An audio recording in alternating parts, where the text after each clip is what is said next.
మన తండ్రి అయిన దేవుని నుండి, యేసుక్రీస్తు ప్రభువు నుండి, పరిశుద్ధాత్మ దేవుని నుండి కూడి వచ్చిన మీ అందరికీ కృపా సమాధానములు కలుగునుగాక. ఆమేన్. ఈరోజు నువ్వు వెళ్తున్న త్రోవ, నువ్వు ఎంచుకున్న మార్గము ఎలాంటిదో అని ఒకసారి ఆలోచిస్తే అది మీకే స్పష్టంగా మీ కళ్ళ ముందు కనిపిస్తుంది. ఆ మార్గములో నీతి ఉందా? ఆ మార్గములో విధేయత ఉందా? ఆ మార్గములో స్వచ్ఛమైన ప్రేమ, నీతి, యథార్థత ఉందా? ఆ మార్గములో ఒకసారి ఆలోచించండి. న్యాయమైన వాటి కోసము నువ్వు నిలబడుతూ ఆ మార్గములో నువ్వు నడుస్తున్నావా? సాత్వికమైన మార్గమా? తగ్గింపుతో కూడిన మార్గమా ఆ మార్గము? సహజంగా వివాహము జరిగిన తర్వాత భార్య అందము తగ్గిపోవచ్చు. బిడ్డలని కన్న తర్వాత ఆ యవ్వనము ఏదైతే నువ్వు ఇష్టపడ్డావో ఆ యవ్వనము మారిపోవచ్చు. సహజంగా తల్లిగా మారిన తర్వాత శరీరములో చాలా మార్పులు వస్తాయి భార్యకి. కానీ చాలామంది దౌర్భాగ్యం ఏమిటంటే, నా భార్య ముందులాగా లేదే అని చూసి వేరే మార్గము వైపు దృష్టి సారిస్తూ ఉంటారు. స్త్రీలలో ఉన్నారు, పురుషులలో ఉన్నారు. వివాహం అనేది అన్నిటికన్నా ఘనమైనది అని దేవుడు తన లేఖనాల్లో సెలవిచ్చాడు. మీరు ఇద్దరు జతపరచబడినది కేవలము శారీరకమైన తృప్తి కోసము కాదు. జతపరచబడినది దేవుని ఉద్దేశముని నెరవేర్చడానికి దేవుడు భార్యాభర్తలుగా మిమ్మల్ని జతపరిచాడు. నా భార్య అందము తగ్గిపోయింది, అందమున్న స్త్రీ వైపు నేను వెళ్తానంటే ఆ మార్గం నువ్వు ఎంచుకుంటే, అమ్మ, దేవుడు విడిచిపెట్టాడమ్మా. నీ భార్యని కాకుండా వేరే పరాయి స్త్రీ వైపు నీ పాదములు పరిగెత్తి నువ్వు ఆ మార్గములో నడిచి నువ్వు నీ వైవాహిక జీవితాన్ని నువ్వు మోసపరిస్తే ఏనాడు దేవుడు నిన్ను క్షమించడు. Why my son be intoxicated with another man's wife? ఎంత గొప్ప మాట! దేవుడు నీకు ఒక భార్యనిచ్చాడు. అన్ని విధాలుగా మీరిద్దరూ కలిసి సంతోషకరమైన జీవితము జీవించాలి. నా శరీరము నీ కొరకు, నీ శరీరము నా కొరకు అని వాగ్దానాలు చేసుకున్నారే దేవుని సన్నిధిలో. మరి ఇప్పుడు ఎందుకు వేరు వేరు మార్గాలు ఎంచుకుంటున్నారు? అంటే కేవలము శరీర ఇచ్ఛల కోసమే మీరు పెళ్లి చేసుకున్నారా? దేనికోసము మీరు వివాహము చేసుకున్నారు? దేవుడు ఇద్దరిని జతపరిచి ఒక్కనిగా చేసి వారి ద్వారా దేవుడు గొప్ప కార్యములు చేయాలనే ఆశతో మీ ఇద్దరిని దేవుడు జతపరిచాడు.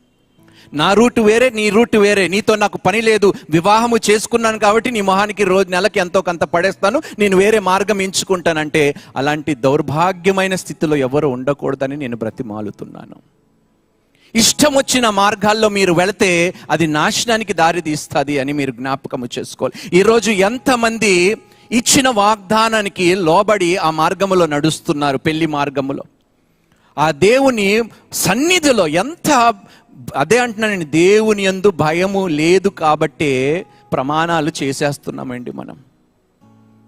ఈరోజు దేవుని సన్నిధిలో వాగ్దానం ఇచ్చిన వారు పరాయ స్త్రీ వైపు మొగ్గు చూపించటం లేదా?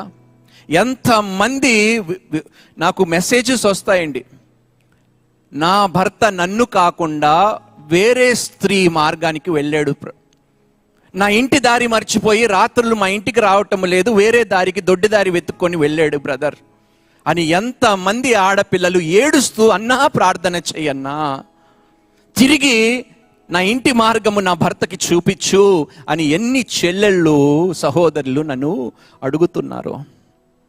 అమ్మా, ఒక్కసారి ఒక మార్గములో నడవాలని నిర్ణయించుకున్న తర్వాత ఆ మార్గము తప్పిపోకుండా ఉండాలి. మీరు మాట ఇస్తే ఆ మార్గములో నడవండి. దయచేసి ప్రమాణము చేసుకున్న తర్వాత మీరు ఇష్టం వచ్చినట్టు వేరు మార్గాల్లో, ఒకడు తూర్పు, ఒకరు ఉత్తర, పడమర, దక్షిణ వైపు నడుస్తానంటే కుదరదు.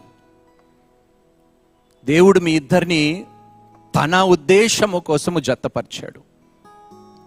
మీ సంతోషాల కోసము కాదు, మీ సుఖాల కోసము కాదు దేవుడు మీకు వివాహము జరిగించినది. మీ ఇష్టం వచ్చినట్టుగా ప్రవర్తించి మీ ఇష్టమైన మార్గములో నడవటానికి దేవుడు మిమ్మల్ని ఏర్పరచుకోలేదు.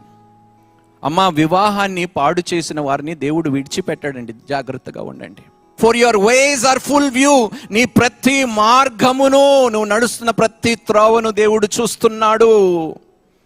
విడిచిపెట్టడండి తీర్పు దినమునాడు ఎవ్వరిని దేవుడు. ఆ రోజు కనికరము కోసం ఎంత బ్రతిమాలినా కూడా కనికరము పొందుకొని దినముగా ఆ దినము ఉండబోతుంది అని దేవుడు హెచ్చరిస్తున్నాడు.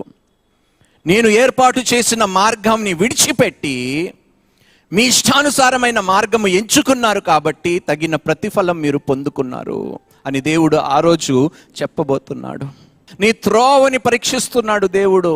ఎలాంటి మార్గం ఎంచుకున్నావు ఈరోజు నీ జీవితంలో? నువ్వు ఎంచుకున్న మార్గములో దేవుణ్ణి సంతోషపరిచే విధముగా ఉన్నదా? నువ్వు వెళ్తున్న మార్గము యథార్థమైన మార్గమా, నీతి మార్గమా, కనికరము ప్రేమ ఉన్నదా? నువ్వు వెళ్తున్న మార్గములో నీ ప్రవర్తనలో దీనత్వము ఉన్నదా? అది కష్టమైన మార్గం అండి. నీతి న్యాయము కలిగిన మార్గములో నడవమంటున్నాడు, ప్రేమ మార్గములో నడవమంటున్నాడు. The path that I've asked you to walk, is it so difficult? This is all I'm asking you to do. I'm asking you to walk in this path. Is it so difficult for you to walk? లెక్క అడుగుతాడండి ప్రతి ఒక్కరు. పని చేసేవారిని, వ్యాపారము చేసేవారిని, నీ వ్యాపారాన్ని నా నీతి కన్నా ఎక్కువగా ఎంచావు, నీ వ్యాపారాన్ని, నీ పనిని, నీ వృత్తిని నా రాజ్యము కన్నా ఎక్కువగా ఎంచావు అని దేవుడు అడగబోతున్నాడు ప్రతి ఒక్కరిని. జాగ్రత్తగా ఉండండి, నువ్వు ఎంచుకున్న మార్గము సరైనది కాదు అని దేవుడు చెప్తున్నాడు. ఈరోజు ప్రతి ఒక్కరు మీ ఆత్మీయత జీవితాన్ని ఒకసారి పరిశీలించుకోండి, ప్రశ్నించుకోండి. మిమ్మల్ని మీరు ఏ పరిస్థితుల్లో దేవునితో సంబంధము కలిగి, సమాధానము కలిగి ఉన్నారో ఒక్కసారి ఆలోచించండి. ఏ స్థితిలో నువ్వు ఉన్నావు? నువ్వు ఎంచుకున్న మార్గము చిక్కులతో కూడినది. నా మార్గములో నువ్వు నడిస్తే ప్రతి చిక్కుని నేను విడిపిస్తాను అంటున్నాడు దేవుడు. దేవునికి స్తోత్రం. నీ మార్గము నేను సరళపరుస్తాను. అయినా వద్దు ప్రభువా, నేను మనుషుడికే గొడ్డె చాకిరీ చేస్తాను, ఈ లోకపు ధనము కోసమే 12 గంటలు 15 గంటలు 6 దినములు శ్రమ పడతాను, నీ కోసము 2 గంటల ఆదివారం మాత్రమే, 3 గంటలు మాత్రం ఆదివారమే నేను కష్టపడతాను. ఎంత దౌర్భాగ్యం అండి. పెళ్లి చేసుకున్నావా? నీ భార్యతో మోజు తీరిపోతే వేరే మార్గానికి నువ్వు వెళ్ళాలని ఆశపడితే జాగ్రత్త. చిక్కులతో నిండిపోయే మార్గం అది. నీ ప్రాణాలు తీసే మార్గము, భయంకరమైన జబ్బులతో కూడిన మార్గము, అవమానాలతో, నిందలతో, భయంకరమైన తీర్పుతో నిండిన మార్గము ఆ మార్గము. ఒక్క వ్యక్తితో నువ్వు నిజాయితీగా బ్రతకలేకపోతే ఇంకా 10 మందితో నిజాయితీగా నువ్వు ఎట్టా బతుకుతావయ్యా? ఒక్క వ్యక్తి, దేవుడు జతపరిచిన ఒక్క వ్యక్తితో నువ్వు నిజాయితీగా, పరిశుద్ధతతో, యథార్థతతో నువ్వు బ్రతకపోతే దేవుడు నిన్ను నమ్మాలా, నీ ప్రార్థన దేవుడు స్వీకరించాలా, నువ్వు నడిచే మార్గము దేవుని దృష్టికి అనుకూలంగా ఉండాలా? మిమ్మల్ని మీరు పరిశీలించుకోండి. మోసం చేస్తున్నానా నా భర్తని, మోసం చేస్తున్నానా నా భార్యని, నా భార్యకి తెలియకుండా, నా భర్తకి తెలియకుండా వేరే మార్గాల్లో నేను వెళ్తే నన్ను క్షమించు ప్రభు, నన్ను క్షమించు నాయన తండ్రి. ఆమెకు తెలియకుండా మనసులో రహస్యంగా వేరే పరాయి స్త్రీ గురించి నేను ఆలోచిస్తుంటే నన్ను క్షమించు ప్రభు. ఇచ్చిన భార్యని నాయన ప్రభువా ప్రేమించే మనసుని నాకు దయచే, ఇచ్చిన భర్తని ప్రేమించి సన్మానించే మనసుని నాకు దయచే ప్రభువా. ఆ ప్రేమ మార్గములో నన్ను నడిపించు దేవా. వివాహము కాపాడుకునే మార్గము నాకు చూపించు ప్రభువా. నా ఇల్లుని కట్టుకునే మార్గము నాకు చూపించు తండ్రి. మరి ఏ మార్గములో వెళ్తున్నావు ఆ దేవునికే తెలియాలి.